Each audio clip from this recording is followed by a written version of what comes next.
Eu tenho um conselho para compartilhar contigo para te ajudar a proteger o teu patrimônio e a multiplicar ele de 2026 em diante, ou seja, para te ajudar a construir muita riqueza. É uma mistura de um guia sobre o que fazer com os teus investimentos, com também o que não fazer com os teus investimentos nesse 2026 que está chegando. Então, vem comigo que eu quero aqui falar um pouco sobre erros comuns que eu vejo muitos investidores cometendo que você não pode cometer. Qual o perigo oculto que provavelmente está ali na tua carteira e como fazer para aumentar a sua chance de ganhar bastante dinheiro em 2026 e em diante, beleza? Então, antes de mais nada, eu quero falar sobre a anatomia do erro. Por que o nosso cérebro mente tanto pra gente quando a gente vai tomar decisões importantes como decisões de investimentos? E vamos contextualizar com o fato de que o ano de 2025 é, na minha visão, um ano perigoso para o investidor médio. Você pode pensar, como assim perigoso, Ramiro?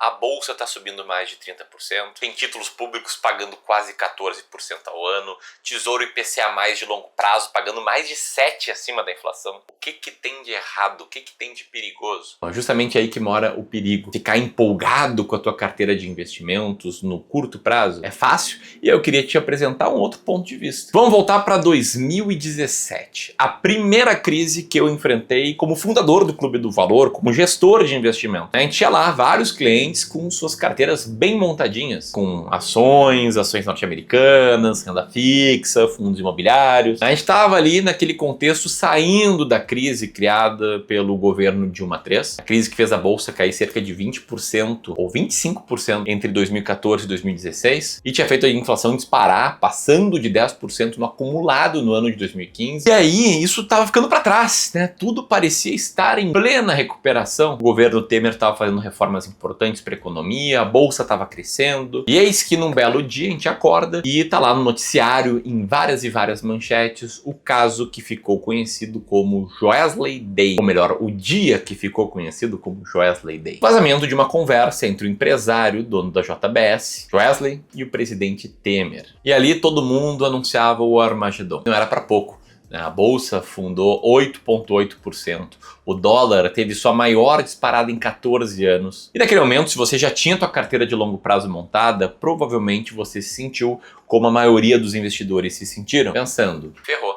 Eu vou vender tudo agora. Eu vou sair da renda variável, vou para renda fixa, porque aqui o Brasil é muito caótico. Eu sei que muitos investidores pensaram assim, porque de novo foi a nossa primeira crise gerindo carteira. E o problema disso é que o nosso cérebro, o cérebro humano, ele não foi feito para ser o melhor e o mais bem preparado avaliador de risco do mundo, em especial olhando para janelas curtas de tempo. E aí tem um problema que eu vejo em muitos investidores, que é a tendência da gente analisar o resultado de uma carteira de investimentos de longo prazo olhando para os resultados dela no curto prazo. Não me entenda errado, eu sei que todo mundo gostaria de, se possível, ganhar muito dinheiro todos os meses, ver sua carteira rendendo mais e mais todos os meses. Mas olhar com uma mente muito curto prazista para tudo que a gente vem construindo de patrimônio no longo prazo não só pode, como vai te prejudicar. Olha só isso aqui. Em horizontes de curto prazo, a bolsa é praticamente um cara ou coroa. A probabilidade de você perder dinheiro em um único dia é de cerca de 46%.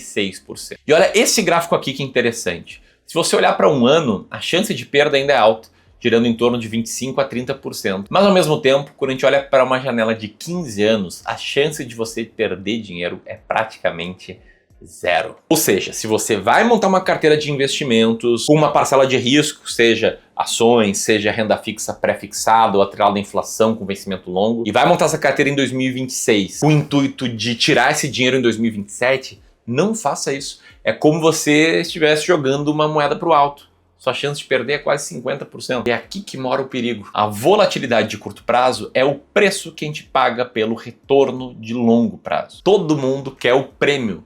Todo mundo quer o resultado, mas poucos estão dispostos a pagar o preço. Vamos voltar aqui para a magia do longo prazo. Aqui voltamos para aquele gráfico sobre a probabilidade de perda num período específico. Se você segura o investimento por 5 anos, a chance de perda cai drasticamente. Em 10 anos, a probabilidade de retorno positivo é de 95%.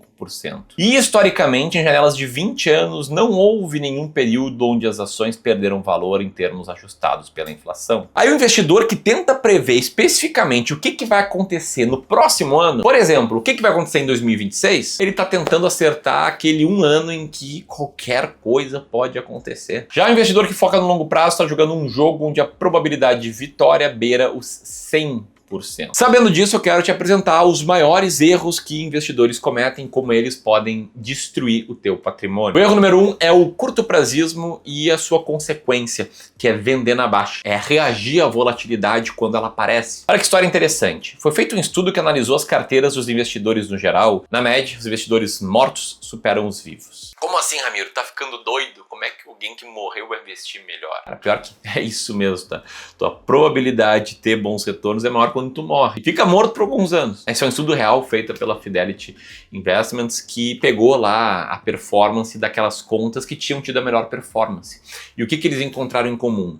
Eles encontraram em comum que aquelas pessoas não mexeram naquelas contas. Seja porque eram contas esquecidas, de senhas esquecidas, deixadas para lá, seja porque eram contas de investidores que tinham falecido. Um outro estudo da Dalbar mostrou que o investidor médio teve um retorno de 5,5% menor do que o índice S&P em 2023. Por quê? Porque na média ele compra na euforia e vende no desespero. O que todo mundo, em sã consciência, quer evitar. Todo mundo quer evitar comprar na alta e vender na baixa. E tem um dado do Bank of America que é assustador, mas que é muito importante. Essa tabela mostra como é difícil tentar acertar o timing do mercado. Se você tentar acertar o momento de sair e perder apenas os 10 melhores dias da bolsa de cada década, desde 1930, o seu retorno total cai de 17.715% para apenas 28%. Você entendeu a gravidade? Tá fora do mercado nos seus 10 melhores dias, destrói seus resultados de uma vida inteira. Os melhores dias geralmente acontecem logo depois das piores quedas. Acontecem nas grandes crises.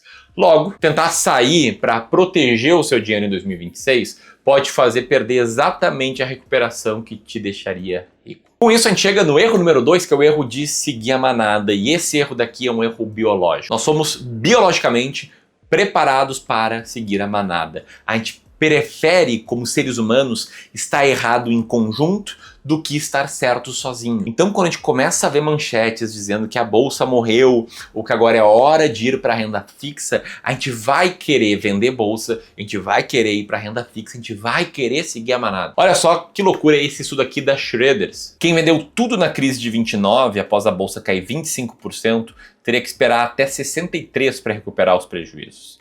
Da mesma forma, quem vendeu tudo na crise de 2008 ainda estaria no prejuízo hoje se não tivesse voltado. Ou seja, a estratégia de correr para o caixa quando aumenta a volatilidade, quando a crise bate, em momentos de medo, é historicamente a pior decisão financeira possível que o investidor poderia tomar. E por fim, a gente tem um enorme perigo que é um perigo oculto. Toma muito cuidado com quem te atende. Esse é o ponto mais delicado, tá? Às vezes o erro não vem de você, às vezes o erro vem de quem está justamente ao seu lado, supostamente te ajudando a investir melhor. Em momentos de incerteza, em momentos de volatilidade, como talvez a gente veja em 2026, que é um ano de eleição, que no Brasil vira uma grande Copa do Mundo, você procura ajuda. Mas cuidado, tá? Na média, 80% dos profissionais de investimentos, eles são remunerados por comissão. Isso gera um conflito de interesses que é gigantesco. A própria CVM, com a resolução 179, veio para trazer transparência sobre isso. Ela obriga o profissional comissionado a mostrar quanto que você está pagando de comissão. Por que isso importa? Porque no mercado financeiro brasileiro,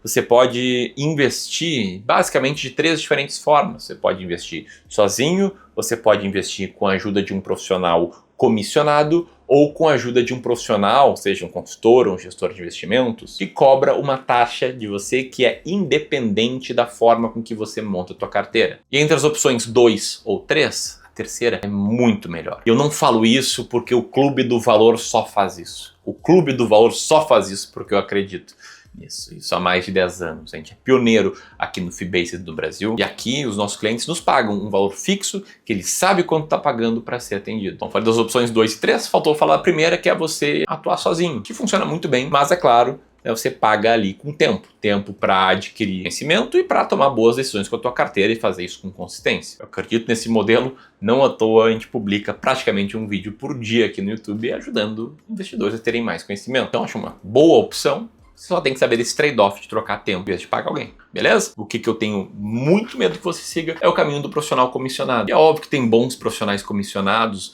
mas o modelo não é bom. O modelo cria conflitos. Quando o cara não ganha nada se ele te indica investir num ETF, ganha uma bolada quando ele te indica investir num COI, num CRI, CRA, ele vai tender a botar um pouco de dinheiro no COI, no CRI e no CRA. Dá só uma olhada na tua carteira e se tu tem um desses ativos, para tudo agora, para de assistir esse vídeo, aperta no primeiro link e agenda uma sessão de consultoria de investimentos gratuita para a gente analisar a tua carteira e tu ter uma segunda opinião sobre ela, porque se tu tem esses ativos, provavelmente você vai investir muito melhor, sozinho ou com a nossa ajuda, beleza? Primeiro link aqui na descrição. E dito isso, talvez você esteja se perguntando, beleza, Ramiro, entendi os erros, entendi os conflitos da indústria, mas agora, e para 2026, o que eu faço? A resposta é muito simples, você para de tentar prever o mercado, você para de tentar prever, olha, para onde é que vai a bolsa se fulaninho for eleito? Para onde é que vai o dólar se nos Estados Unidos fizerem tal coisa? Market timing não funciona. O que funciona é tempo no mercado. E quanto mais tempo, melhor. E como mostra também esse estudo da Morningstar, o segredo não é acertar a hora de entrar ou sair,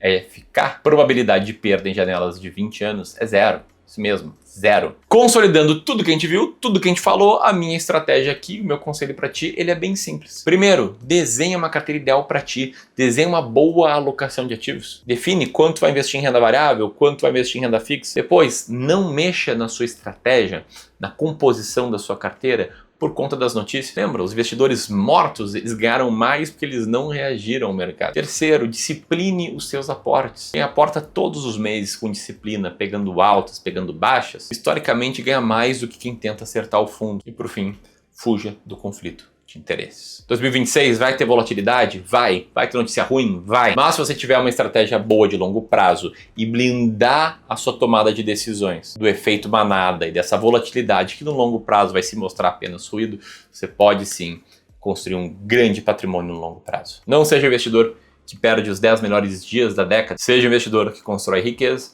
enquanto os outros estão em pânico. E sempre que você se desesperar, lembre-se do nosso querido Benjamin Graham, que diz que no curto prazo o mercado é uma máquina de votação, mas no longo prazo ele é uma balança. Se você quiser nossa ajuda a investir melhor no longo prazo, primeiro link na descrição. E se você quiser aprender a investir por conta própria, você tem que participar de uma live chamada Carteira para 2026, que eu vou te mostrar 3 mudanças para você fazer na sua carteira para aumentar o seu potencial de retorno. Aperta aqui para se inscrever, é totalmente gratuito. Era isso, um grande abraço e até mais.